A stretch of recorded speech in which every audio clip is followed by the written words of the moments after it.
안녕하세요. 박용덕입니다. 2022년 제33회 공인중개사 시험대비 방문각 제5회 모의고사 21번부터 보도록 하겠습니다. 손해배상 책임에 대한 내용입니다. 손해배상 틀린 것은 했는데 손해배상 시험에 두 문제 정도 출제가 됩니다.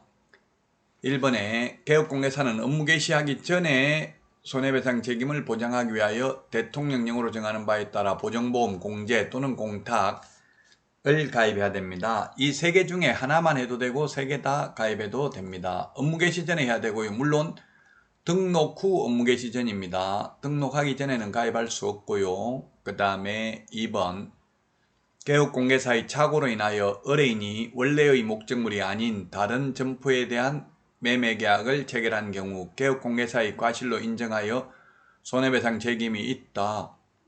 예, 그렇죠. 만약에 착오로 엉뚱한 거 100위로 해야 되는데 100위로 중개했으면 당연히 책임이 있겠죠. 그 다음에 3번 특수법인을 포함하여 모든 개업공개사 예외 없이 보정 설정하여야 한다. 모든 예외 없이 이렇게 하면 80% 이상은 X죠. 그러나 보정 설정은 예외 없습니다. 모두 다 보정 설정은 해야 됩니다. 다만 보정 설정 금액이 지역농협은 1,000만원 이상입니다. 지역농협은 다른 법인은 특수법인도 2억 원 이상이죠. 자, 그 다음에 4번 개업공개사의 손해배상 책임의 범위는 업무보정 설정 범위 내에서다. 보정 설정 범위 내에서가 아니라 법 제30조에 보면 그 손해를 배상할 책임이 있다. 그 손해 입힌 전액을 다 배상해야 됩니다. 예를 들어서 개인 개업공개사가 1억 보험 가입했는데 10억 손해 입혔으면 10억 다 배상해야 됩니다. 1억은 보험회사에서 배상해주고 나머지 9억은 자기 개인 재산 가지고 다시 배상을 해야 됩니다. 그리고 1억 보험회사에서 배상한 것마저도 구상권 행사하니까 결국 개업공개사가 다 토해내야 됩니다. 개업공개사가 다 토해낼 것 같으면 미쳤다고 보험 가입합니까? 이런 질문 하시는 분 많은데요. 우리 자동차 보험, 책임보험 드는 거하고 똑같습니다. 의무적으로 하기 싫어도 해야 되는 의무보험입니다. 자, 그 다음에 5번에 보조원이 중개무에 관하여 고의로 거래 당사자에게 손해를 입힌 경우 개업공개사는 공인중개사 법령에 따라 손해배상 책임을 진다. 네, 그렇습니다. 손해배상 요건은 세 가지입니다. 첫 번째, 개업 공인중개사의 고의 또는 과실이 있거나, 두 번째, 고용인의 고의 과실이 있거나, 세 번째, 다른 사람의 중개행위 장소로 제공하여 의뢰인에게 재산상 손해가 발생하면 그 손해를 배상해야 됩니다. 재산상 손해만 배상하고 정신적 손해, 위자료 또는 비재산상 손해는 배상하지 않습니다. 자, 다음은 22번 문제입니다. 계약금 등의 반환채무 이행을 보장하기 위한 제도, 즉 계약금 등의 예치 제도에 대한 문제이다. 거래 당사자가 계약금 등을 개업공개사 명의로 금융기관 등에 예치할 것을 의뢰하여 예치하는 경우 개업공개사의 의무 및 제재에 관한 설명으로 틀린 것. 우리 핵심 비교 정리는 16번에 있습니다. 자, 1번을 보면은 계약금 등의 인출에 관한 거래 당사자의 동의 방법, 반환채무 보장에 소요되는 실비, 그 밖의 거래 안전을 위하여 필요한 사항을 약정해야 됩니다. 맞습니다. 2번 개업공개사는 예치된 계약금 등을 거래 당사자의 동의 없이는 인출하여서는 아니 됩니다. 그리고 3번 개업공개사는 예치된 계약금 등에 해당하는 금액을 보장하는 보증보험 또는 공제에 가입하거나 공탁을 해야 됩니다. 예치명의자가 7명이 있었죠. 예치명의자 7명. 개공은 신체보전, 개공은 신체보전. 우리 프린터 핵심 비교정리 16번 맨 밑에 있는데요. 개업공개사, 공제사업을 행하는 자, 은행, 신탁업자, 채식관서, 보험업법에 의한 보험회사, 계약 이행관리 전문 회사 명의로 예치할 수 있는데요. 이 중에서 개업공인중개사 명의로 예치한 경우에만 개업공개사 명의로 예치한 경우에만 또다시 보증보험, 공제, 공탁 가입해야 됩니다. 그러면 결국 개업공개사 명의로는 예치할 수 없죠. 따로 더 보험료나 공제료가 들어가기 때문에 정말 웃기게 만들어놨습니다. 개업공개사를 그만큼 무시하는 거죠. 개업공개사는 사기꾼이라는 이야기죠. 이 조문대로 따지면 다른 사람은 믿을 수 있는데 개업공개사는 못 믿기 때문에 또 보증보험 공제 공탁 가입해야 된다는 이야기잖아요. 4번 개업공개사는 예치된 계약금 등을 자기 예치금과 분리하여 관리할 수 있다 하면 X입니다. 분리하여 관리해야 됩니다. 네 돈 내 돈 같이 섞어놓고 찾았으면 안 되죠. 분리해서 관리해야 됩니다. 자, 그 다음에 5번 개업공개사가 계약금 등의 반환 채무 이행 보장에 반하는 행위를 한 경우 100만원 이하의 과태료라고 했는데 X입니다. 처벌 규정이 명문 규정은 없습니다. 반하는 행위를 처벌한다는 규정은 없는데 다만 그 밖에 이 법 또는 이 법에 의한 명령위반, 기타 등등에 해당되어서 그 밖에 이 법 또는 이 법에 의한 명령위반으로 업무정지입니다. 6월 이하의 업무정지, 국토부령의 개별 기준은 1개월이 되겠습니다. 업무정지 사유입니다. 그래서 22번의 답 5번이고요. 자, 다음은 23번 문제입니다. 23번. 보수에 대한 설명으로 틀린 것 했는데 보수에 대해서 시험에 두 문제 출제되죠. 1번은 우리 집 팔아주세요 하면은 개업공개사가 예 그러면 팔아주면 중개보수 줄 겁니까 안 줄 겁니까 안 물어도 당연히 받을 수 있습니다. 판례가 상법상 상인이기 때문에 그에 상하는 보수를 당연히 받을 수 있다는 게 판례의 입장이고요. 자, 그 다음에 2번이 잘못된 정답이네요. 2번 이 판례가 뭐냐면 분양권에 대한 판례입니다. 분양권인 경우에는 명확하게 법조문에 없습니다.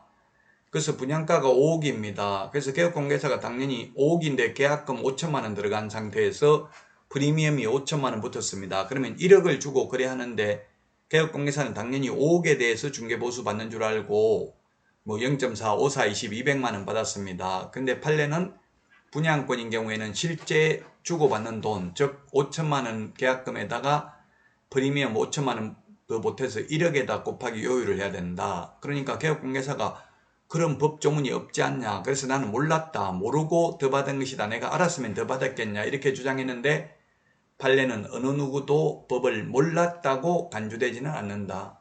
그래서 조례를 잘못 해석해가지고 보수를 초과해서 받았다 하더라도 처벌의 대상이 됩니다. 어느 누구도 법을 몰랐다고 간주되지 않는다. 사람 죽이는 걸 처벌하는 줄 몰랐다. 다음부터 안 죽일게. 말이 안 되죠? 당연히 처벌받아야 됩니다. 따라서 23번에 2번이 정답이고요. 자, 그 다음에 3번은 자격 없는 자가 우연히 단 한 번만 중개를 했다면 이건 직업으로 한 것으로 볼 수 없죠. 따라서 우연히 한두 번 중개하고 보수를 받기로 했다면 무자격자라도 보수받을 수 있습니다. 다만 무등록 중개업자의 보수 청구권은 무효이죠. 업자는 안 되는데 업으로 한 게 아니고 한두 번 했다면 받을 수 있습니다. 그 다음에 상가 분양 대행하고 받는 분양 대행 수수료, 현업에서는 주로 MGM 또는 R이라고 하죠. R, 리베이터. R, 보통 빌라 같은 거는 지금 빌라 사기 많이 치고 있죠. 빌라는 분양하기 어렵기 때문에 빌라 하나 분양하면 R 20개 2천만 원 줍니다. 보통 리베이터가 되겠고요. 그 다음에 그 MGM이라는 것은 멤버스 겟 멤버스인데 시험에는 MGM이 안 나옵니다. 무슨 뜻인지. MGM은 보통 통상 아파트 같은 경우는 한 300만원에서 500만원 이 정도 지급을 합니다. 이거는 중개보수가 아니기 때문에 많이 받아도 공인중개사법 위반이 아니라는 이야기입니다. 자, 그 다음에 5번은 개업공개사의 고의가실로 무효 취소 해제되면 중개보수 받을 수 없고요. 단 개업공개사의 고의가실 없이 거래 당사자의 이행지체로 즉 매수인이 중도금을 지급하지 않아서 계약이 깨졌다면 중개보수 받을 수 있습니다. 자, 다음은 24번 문제입니다. 협회에 대해서 옳은 것입니다. 1번 협회는 설립할 수도 있고 안 할 수도 있습니다. 설립해야 된다 X입니다. 개업공개사만 협회 설립할 수 있죠. 공인중개사는 안 됩니다. 그래서 공인중개사는 협회에 가입할 수 없습니다. 개업공인중개사가 가입할 수 있습니다. 개업공개사가 할 수 있다. 그 다음에 정보망은 협회 회원만이 이용할 수 있다. 안 되죠.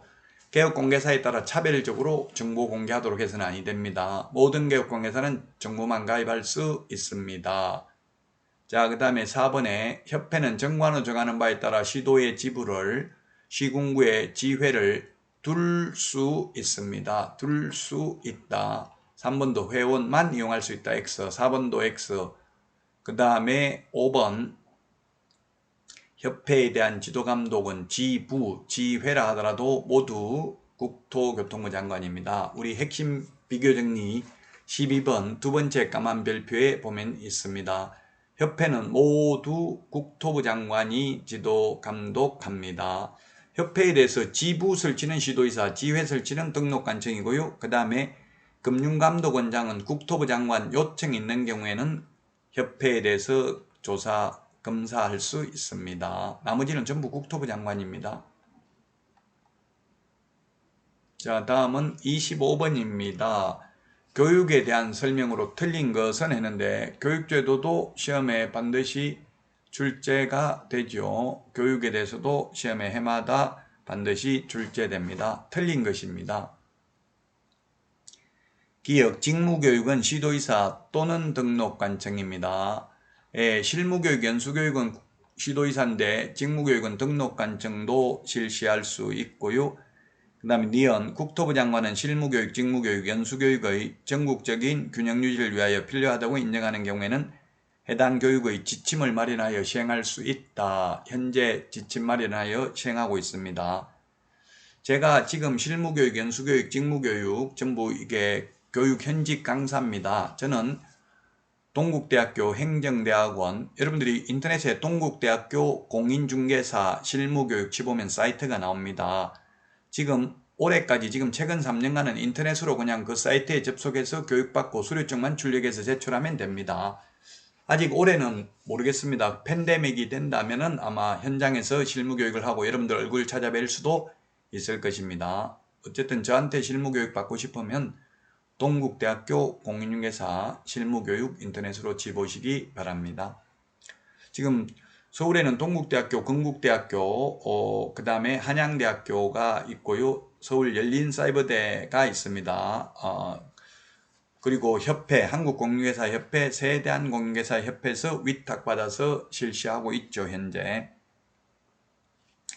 자, 디귿은 실무교육은 직무수행에 필요한 법률 지식이 실무교육 목적이고요. 법제도의 변경사항은 연수교육의 목적입니다. 부동산 중개 및 경영실무 직업윤리는 연수교육, 실무교육 똑같습니다. 그 다음에 리얼, 시도의사는 연수교육을 받는 경우 필요한 비용을 지원할 수 있다. 이게 틀렸네요.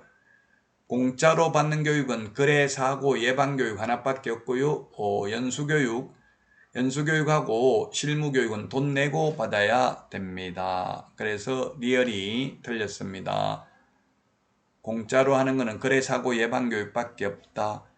자, 그 다음에 미음에 소속공인중개사가 고용관계 종료 신고 후 1년 이내에 고용신고를 다시 하려는 경우 실무교육 받지 않아도 된다. 실무교육, 직무교육, 매수 신청들이 실무교육 요 세 개는 사전교육입니다. 미리 받아야 되는데요. 이 사전교육의 유효기간은 1년입니다. 따라서 교육받고 1년 안에 개업하거나 취직 안 하면 다시 받아야 됩니다. 그리고 그만두고 1년 안에 다시 취직하거나 개업하려면 교육 안 받아도 됩니다. 비업의 국토부 장관, 시도의사 및 등록관청은 중개보조원을 대상으로 예방교육을 실시할 수 있다.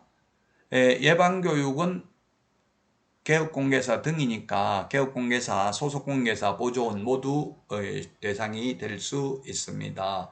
그래서 25번에 틀린 것은 1번이 정답이 되겠습니다.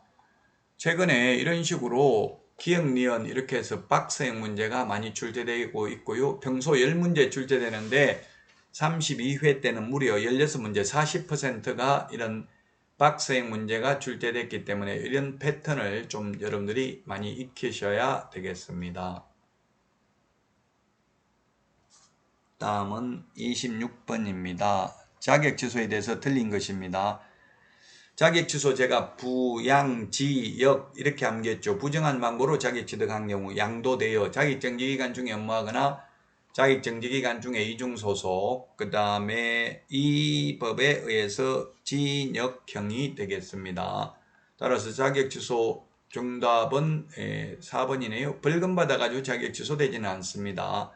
벌금은 자격취소 아닙니다. 이 법에 의한 징역형입니다. 징역형이기 때문에 징역형 집행유예돼도 징역형 선고는 받았기 때문에 자격취소됩니다.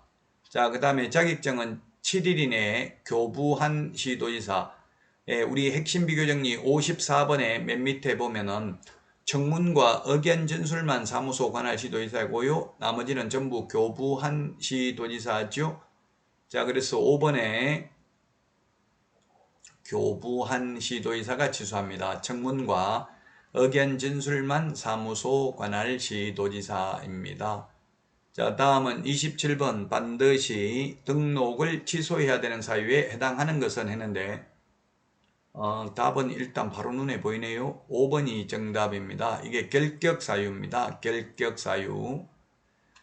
자, 우리 그 핵심 비유정리 16번에 있는데요. 해부 결의 소양 없이 해산 사망 부정한 방법으로 등록 결격사유 이중등록 이중소속 양도되어 업무정지기간 중에 업무하거나 자격정지기간 중에 있는 소속 공인회사로 하여금 업무하게 한 경우 이 법 위반으로 최근 1년 이내에 2회 이상 업무정지 처분을 받고 또다시 업무정지에 해당되는 위반 행위를 한 경우에 취소하여야 합니다. 나머지는 전부 다 1년 이하의 징역이나 1,000만 원 이하의 벌금이네. 1, 2, 3번은. 그 다음에 4번 6월 초과 무단휴업한 경우 요거는 임의적 등록 취소고요. 징역 벌금 대상은 아니고요. 예, 다 전부 임의적 취소 대상이네. 임의적 취소. 매매를 업으하면 1년 이하의 징역이나 1,000만 원 이하의 벌금도 병고하고요. 임시중개시설물도 1년 이하의 징역이나 1,000만 원 이하의 벌금, 그리고 등록을 취소할 수 있습니다. 이거 행정처분 반드시 암기해야 됩니다. 시험에 2문제, 평균 2문제 정도 출제됩니다. 자, 다음은 28번입니다. 틀린 것입니다. 1번에 쌍방대리 3년에 3천만 원 맞죠? 이거 암기해야 되죠. 금지행위. 우리 프린터 11번에 핵심 비교정리 11번에 있습니다. 유사명칭 1년에 1,000만 원. 그 다음에 다른 사무소의 이중소속. 이중소속의 경우에는 1년 이하의 징역이나 1,000만 원 이하의 벌금입니다. 이중소속, 이중등록은 1년 이하의 징역이나 1,000만 원 이하의 벌금이 되겠습니다. 따라서 3번이 정답이고요. 4번 연수교육받지 않는 경우 500만 원 이하가 되려 사무소 이전 신고 100만 원 이하가 되려 행정벌 반드시 정리해야 됩니다. 3번입니다. 3번 이중소속 1년 이하의 징역이나 1,000만 원 이하의 벌금이다. 자, 다음은 29번입니다. 부동산 거래 신고에 관한 법률 옳은 것은 했는데 1번 토지거래 허가구역은 국토부 장관이나 시도의사가 지정하지만 부동산 거래 신고지역은 지정하지 않고요. 우리나라 전 국토가 다 부동산 거래 신고 지역입니다. 다만 토지거래 허가구역은 국토부 장관이나 시도의사가 지정해야 되고요. 그 다음에 주택임대차 신고는 광역시나 경기도에 있는 군지역을 제외한 나머지 군지역은 주택임대차 신고 대상 아닙니다. 그러나 부동산 거래 신고 대상은 전국 전부 다 됩니다. 국토부 장관이 지정하는 게 아니라 모두 다 해당이 됩니다. 자, 그 다음에 2번입니다. 2번은 부동산 거래 신고는 잔금일로부터가 아니라 계약일로부터 30일이죠. 해제 신고도 해제 등이 확정된 날로부터 30일, 주택임대차 신고도 계약일로부터 30일 이내 신고해야 됩니다.